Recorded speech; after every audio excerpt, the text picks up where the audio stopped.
Unidade 247, hoje, 3 de janeiro de 2022, retomando nossas atividades aqui. Grande entrevista com o nosso querido Celso Amorim, embaixador, para a gente falar sobre Brasil e mundo. Boa tarde, Celso, tudo bem? Boa tarde para você, para todos os membros aí da sua comunidade 247. Celso, como é que foi sua passagem de ano? Foi tudo bem? Correu tudo tranquilamente? Correu tudo tranquilamente. Troquei mensagens com amigos, alguns que eu não via há muito tempo. Comemorei um pouco a vitória do Boric no Chile, né? E também com muita esperança para esse ano. Acho que esse ano nós vamos assistir grandes, como diz o Delgado Angel aí numa mensagem que ela passou, grandes transformações. Tomara que seja um ano de grandes transformações para melhor. E a gente percebeu, Celso, nas redes sociais aí um ambiente de muita euforia, de muita, na verdade, mais esperança do que euforia em relação a esse ano de 2022. A esperança é o começo da felicidade. Então, exatamente. Exatamente. Bom, obrigado ao Luiz Parra, que se tornou assinante, ao Marcos Machado também. E aqui a Thelma dizendo boa tarde a todos, bem-vindo. Estou voltando de férias hoje, né? Feliz 2022 a todos, com Lula presidente. Bozo na cadeia. Queremos Márcia Tiburi e João Willis de volta. Vamos chamar mais ambos aqui, tanto a Márcia quanto o João Willis. Celso, olha só, antes da gente entrar no tema brasileiro, eu queria passar por algumas questões internacionais. Já que você mencionou o Boric, qual a expectativa que você tem em relação a esse novo presidente do Chile? O que você espera? Olha, tudo que eu vi até agora é muito positivo, sabe? Inclusive muito equilibrado, assim, levando em conta a juventude, nada contra a juventude, mas a juventude é sempre mais impetuosa, né? E houve umas declarações muito pouco felizes aqui, nossas, né? Cumprimenta esse Boric aí, uma coisa assim meio... E o entourage do presidente Bolsonaro também, dizendo que o Chile caiu, sei lá, umas expressões assim desse tipo. Ele reagiu muito bem, disse, olha, vamos ter relações de Estado, a gente tem que manter relações de Estado. Achei muito significativo que o Biden tenha telefonado para ele, né? Será que a gente não aprende nada, gente? O nosso presidente não aprende nada. Presidente dos Estados Unidos, bom, é possível que ele considere o Biden comunista também, então não sei. Mas o fato é que o Boric, que é uma pessoa que resulta desse movimento popular, inicialmente dos jovens, dos estudantes, mas eu acho que, pelo que eu tenho conversado com os meus amigos chilenos, e tenho muitos, que são pessoas, inclusive, que ocuparam cargos internacionais importantes ou nacionais no Chile, eles estão todos muito esperançosos. Eu acho que ele não vai ter facilidade no Congresso, porque o Congresso é eleito junto com o primeiro turno, né? Eu acho que ficou meio dividido, acho que ele tem uma pequena maioria, mas muito frágil, mas essa tem sido a síndrome aqui na América Latina, né? Então, mas eu acho que veja bem, nós temos Argentina, Bolívia, Chile, Peru, possibilidade na Colômbia, Honduras. Eu gostaria até de falar de Honduras um pouco, porque é uma situação que, como você sabe, nós somos muito acusados por termos dado abrigo ao Manuel Zelaya naquela ocasião, salvamos a vida dele, né? Eu até recebi um convite para ir à posse, não sei se eu posso ir, mas acho que em parte por causa do papel que o Brasil, claro que orientado pelo presidente Lula, mas o papel que o Brasil teve naquele momento trágico, né? Mas enfim, você estava fazendo, eu já estava mudando de assunto sem querer, porque as coisas todas se ligam. Então nós vemos, o que eu queria dizer é o seguinte, achei significativo que os Estados Unidos tenham, que o governo norte-americano, que o Biden tenha telefonado para o Boric. É o que deve ser. Então isso parece ser, talvez, uma certa mudança. Eu estava muito decepcionado até agora com a política externa norte-americana na América Latina, muito condicionada pela obsessão com a China. Quem sabe está havendo uma melhor compreensão também dos anseios de maior liberdade, de maior democracia, de maior justiça social na América Latina. E mesmo em relação ao Zelaya, quando os Estados Unidos indiscutivelmente participaram do golpe, não estou dizendo o governo americano formalmente, mas houve participação militar, etc. E depois, eu vivi isso com muita proximidade, né? Depois, inclusive, o Obama teve uma primeira posição do Obama foi de criticar o golpe, tinha que voltar à democracia, mas progressivamente isso foi sendo abandonado. Mas, enfim, já são outra história. Mas, de qualquer maneira, eu vejo a América Latina mudando, isso é muito positivo. Eu acho que é muito importante que os Estados Unidos compreendam, e eles têm dado sinais de que eles estão mais dispostos a conversar de maneira mais ampla com a região. Agora, Celso, essa vitória do Boric, na verdade, gerou esperança, mas também despertou algumas críticas pela maneira como ele se referiu a Nicarágua e a Venezuela. E aí eu aproveito para trazer aqui a pergunta do Wilton, dizendo o que o senhor achou da pergunta, da forma grosseira como o Boric respondeu ao presidente Maduro. Né? Mas isso foi agora? Isso foi na campanha, né? Foi lá atrás, que eu entendo, né? Que aconteceu, ou aconteceu de novo? Não sei.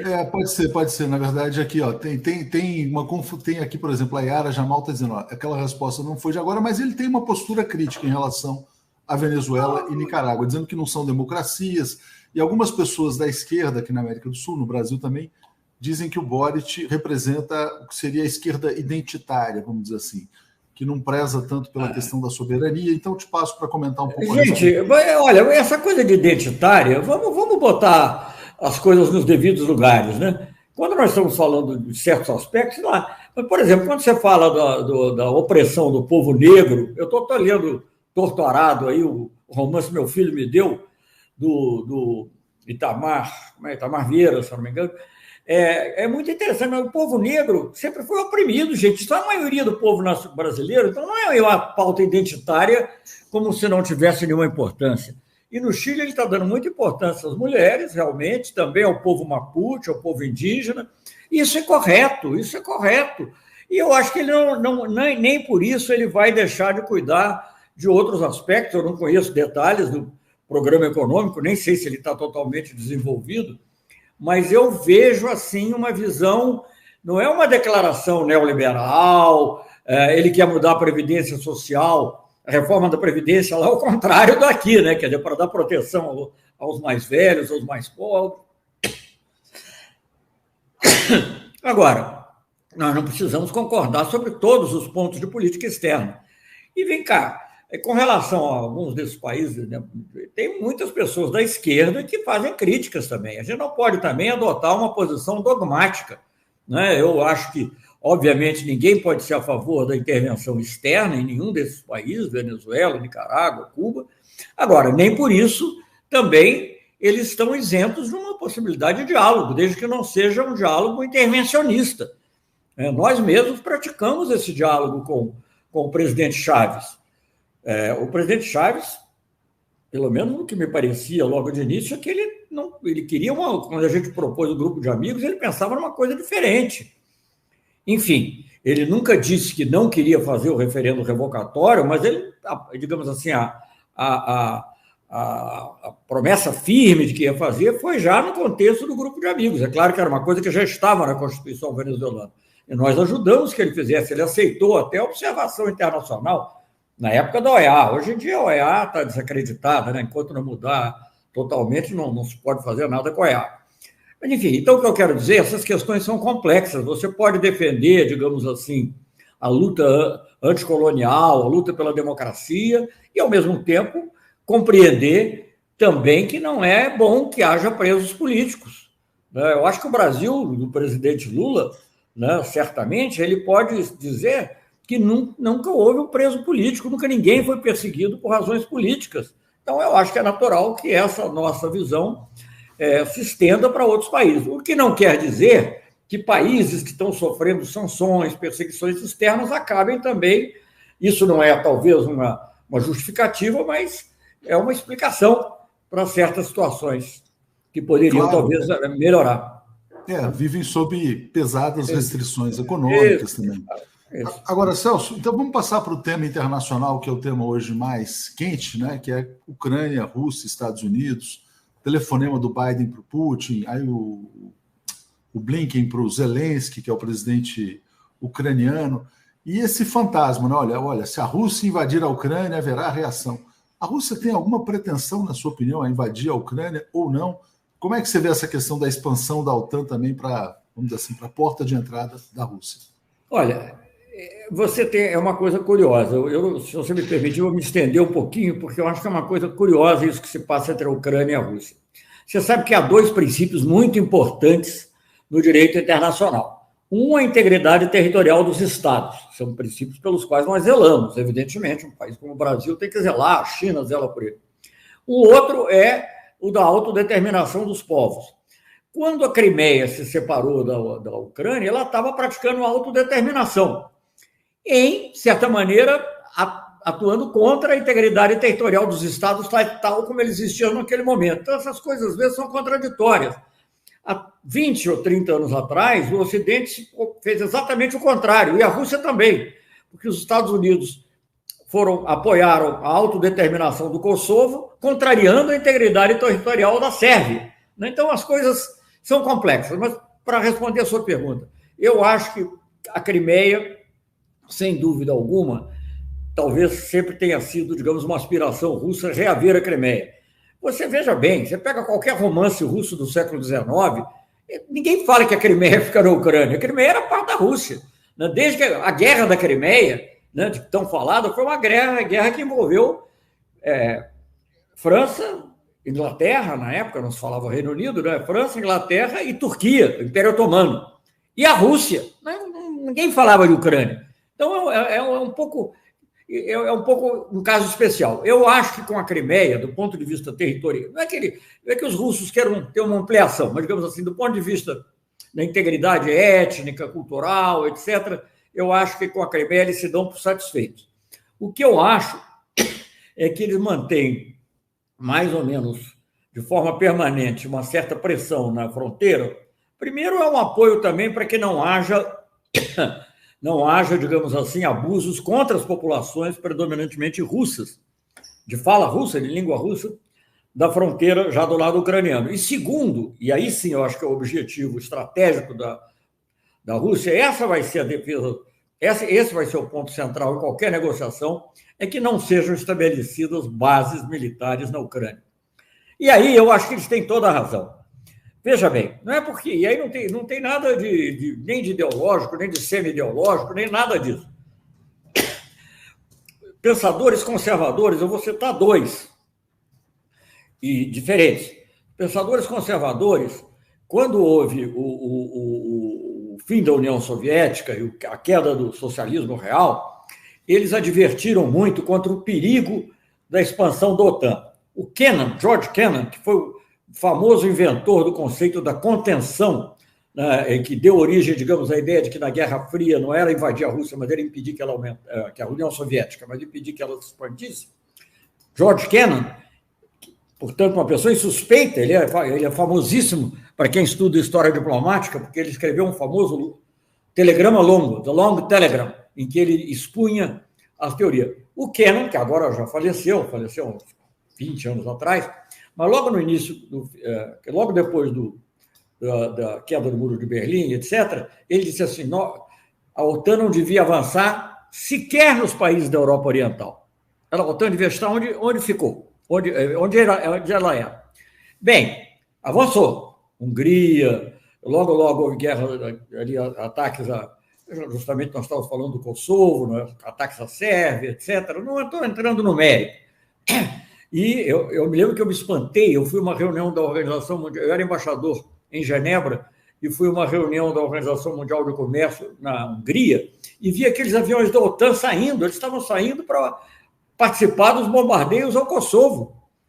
Aviões da OTAN. Bem, a Kosovo não, a parte do Kosovo, mas a bombardear a Sérvia. Bem, e o Kissinger, mais recentemente, eu não me lembro agora que textos são, mas tenho certeza de ter lido, ele fez uma advertência semelhante, não em relação à Europa Oriental, ele foi talvez mais condescendente com relação à Europa Oriental, ou não se pronunciou, mas certamente de que não deveria haver bases da OTAN nos países da antiga União Soviética. Na Letônia, Lituânia e tal já tem, os Bálticos. Os Bálticos têm uma tradição diferente um pouquinho. Mas naquilo que era o núcleo da antiga União Soviética, fora a Rússia, não devia ter base. Né? Então, os problemas são esses.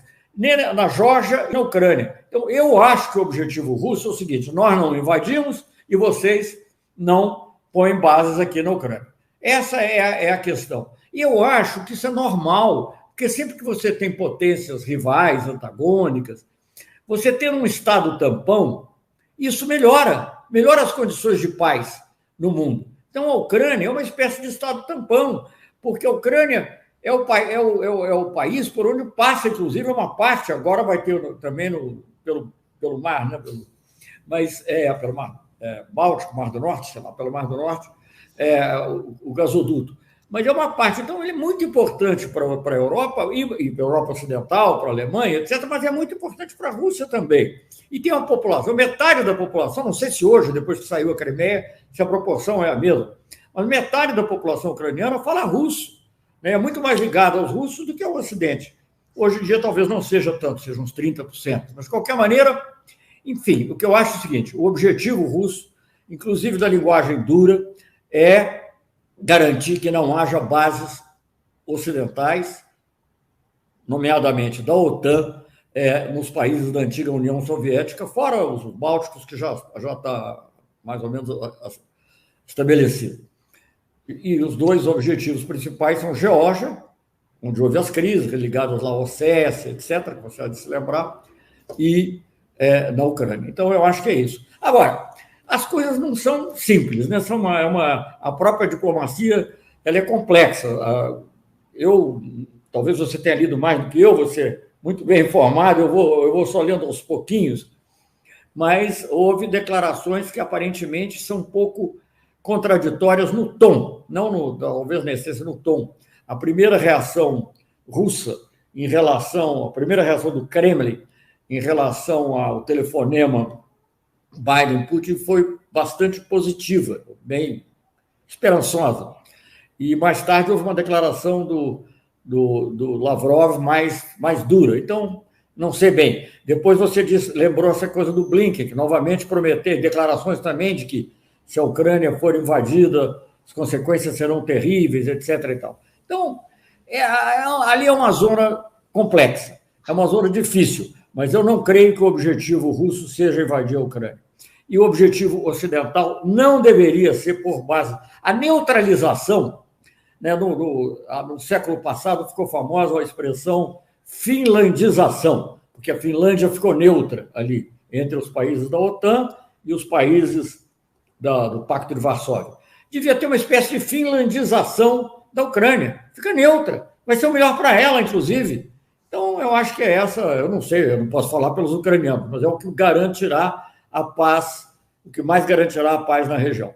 Levar a OTAN até a fronteira da Rússia, propriamente, não é mais da União Soviética, até a fronteira da Rússia, é algo que vai ser uma fonte de atrito permanente. Muito bom, Celso. Que aula, diz aqui a Carla Santos, né? Cláudio Alves está dizendo, Rússia e China sofreram invasões e têm razões para serem paranoicas. Cláudio também fala assim, olha, a Rússia existe há mais de 1000 anos e a Ucrânia é uma invenção do século XX. Cláudio Alves também diz, a paz esteja convosco. Obrigado ao Cláudio, sempre presente aqui conosco. Celso, tem uma pergunta trazida aqui pelo André Abreu, aí a gente volta para a América Latina. Como é que o senhor vê as relações Brasil-Argentina depois que Jair Bolsonaro recusou a ajuda à Bahia? Aliás, como é que você vê esse episódio, na verdade? Também, né? Todos os países, assim, não se rejeita ajuda humanitária, mas passo para você comentar. Olha, o Brasil cansou de dar ajuda humanitária ao Chile, depois de terremoto. Eu mesmo estive recebendo um avião. O Lula recebeu o avião brasileiro, um Hércules, no Chile. Eu recebi, ele saiu da Argentina e foi para o Chile para receber. Eu fui ao Peru e recebi lá um Hércules depois de um terremoto também, levando ajuda. É um absurdo isso. E os argentinos têm essa tradição dos cascos blancos, que são uma espécie de bombeiros internacionais para ajudar nessa situação. Então, eu acho que sem saber o que era, nem o que era, isso foi sendo rejeitado. Mas, olha, eu acho que, digamos, o bolsonarismo é um intervalo muito triste dentro da história do Brasil. Eu acho que vai ser superado. Então, eu vejo as relações Brasil-Argentina positivamente. Mas não as relações com o governo Bolsonaro, é impossível. Não há. Quando as pessoas falam o governo brasileiro, ele não tem relação com ninguém. Com ninguém. Não tem relação com os Estados Unidos, não tem relação com a Europa, não tem relação com ninguém. Então, tem que esperar passar.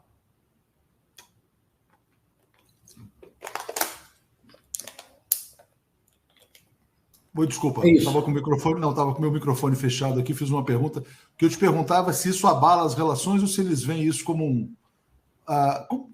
eu acho que já... a convicção de que Bolsonaro é passageiro. Né? Eles já acostumaram a ver o Bolsonaro, têm a convicção de que o Bolsonaro é passageiro, né? Nós todos esperamos que seja, né? Nós estamos vendo um movimento crescente na sociedade brasileira, na busca da paz, na busca da tranquilidade, né? Na percepção de que é preciso haver uma democracia estável e uma continuidade, gente. Vamos pensar, por que eu assinei cartas junto com o meu antecessor Celso Laffer, com Rezec, com Recupero, com o próprio presidente Fernando Henrique Cardoso, que ele também foi chanceler, lembrando os princípios da política externa brasileira que estão defendidos na Constituição. Aliás, há um artigo magnífico do ministro Lewandowski, sobre geopolítica, porque ele demonstra o que os nossos parlamentares, infelizmente, não levantaram a tempo, que, para mim, já era uma razão suficiente para o impeachment. É a inconstitucionalidade da política externa brasileira conforme ela foi levada, violando princípios básicos da Constituição brasileira. O ministro Lewandowski não fala de uma maneira tão direta, mas o artigo dele, escrito com a elegância e a sutileza que caracteriza, mas é também contundente nesse aspecto. Esse é apenas mais um episódio. Essa recusa da ajuda humanitária é mais um episódio triste do que tem sido a política externa brasileira nos últimos anos.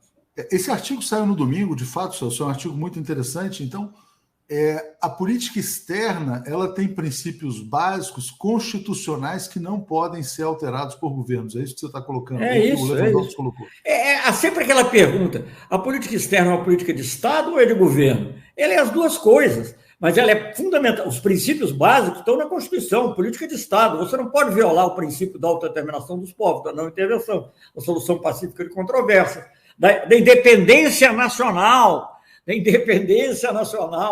né? Então, isso você não pode violar. Agora, se você vai comerciar mais com um país ou com outro, se você vai privilegiar mais, isso aí não, isso é a política, é a política do governo.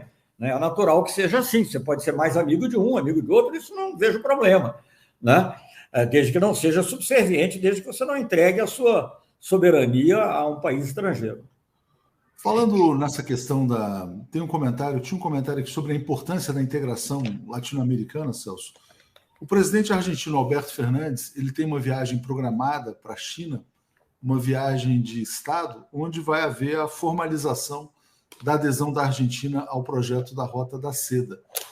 Como é que você vê esse movimento? Você acha que é algo positivo para a Argentina, para a América Latina? Eu acho que é positivo, eu acho, viu? Eu, às vezes, brincando que, com relação à Europa, mas pode se aplicar à América Latina, depois da pandemia, não, precisamos de um novo plano Marshall. Eu digo, olha, só que se o novo plano tiver um novo plano Marshall, vai ser um plano Xi Jinping. Aí depois o Biden surgiu com Build Back Better, né? Quer dizer, vamos reconstruir melhor, não só internamente, mas internacionalmente. Muito bem, eu acho ótimo, acho muito bom que haja uma competição entre a Rota da Seda e outros objetivos, cinturão, uma rota, né? Cinturão, uma estrada, né? Que são os projetos chineses, e o Build Back Better, é isso que nós queremos, que haja uma competição, e com essa competição, quem tem a ganhar? Somos nós não queremos ser dominados. E aí, o que eu acho que vai ser muito importante, é bom que haja essa viagem do Alberto Fernandes, porque nós precisamos atuar unidos, até para podermos enfrentar uma negociação com esses blocos. São grandes blocos. Os Estados Unidos é um bloco, é a maior economia do mundo ainda, está sendo ultrapassada, mas é a maior economia do mundo. A China é um bloco.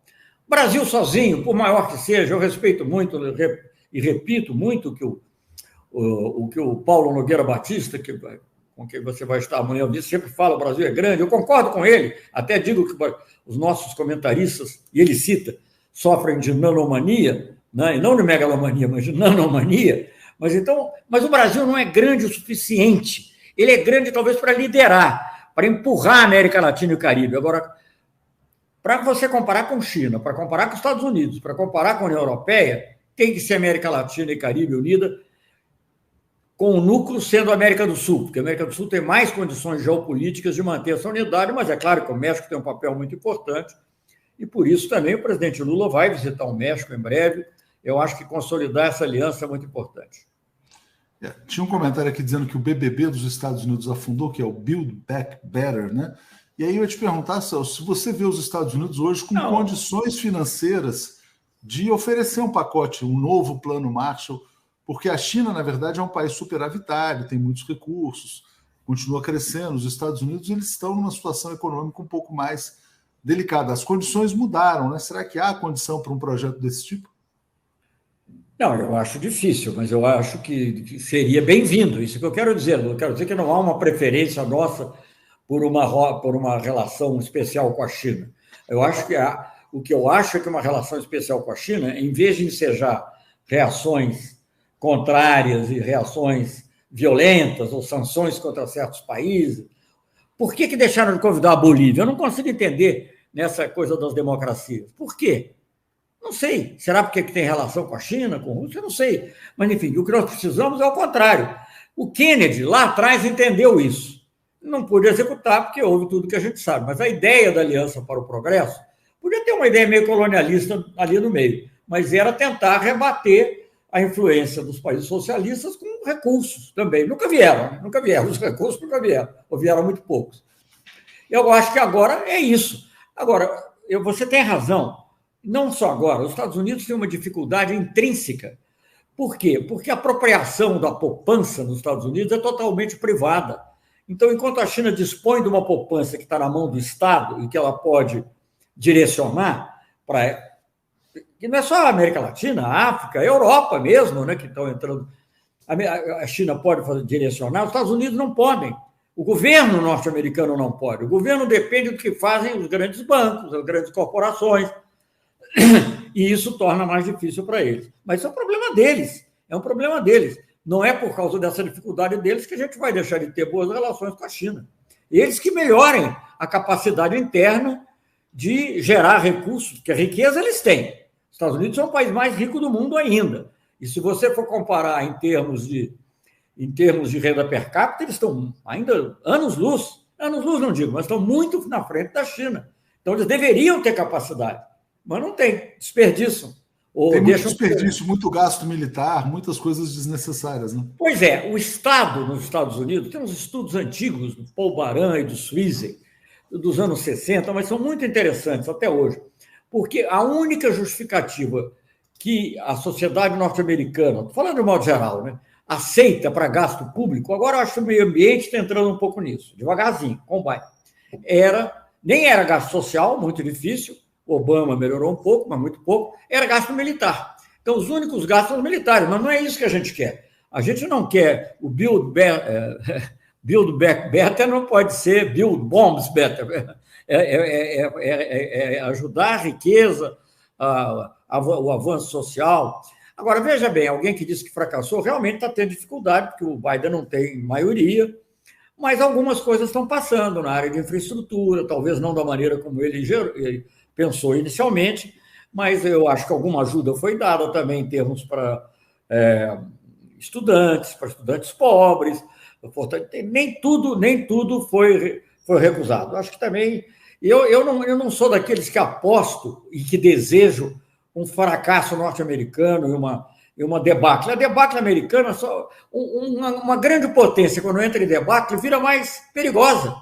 Eu quero que ande bem, compreendendo que não é só ela, que há outras, sabendo que não pode ser um mundo hegemônico, e é por isso que nós queremos fortalecer a multipolaridade, fortalecer relações com a China, com a Rússia, com a União Europeia.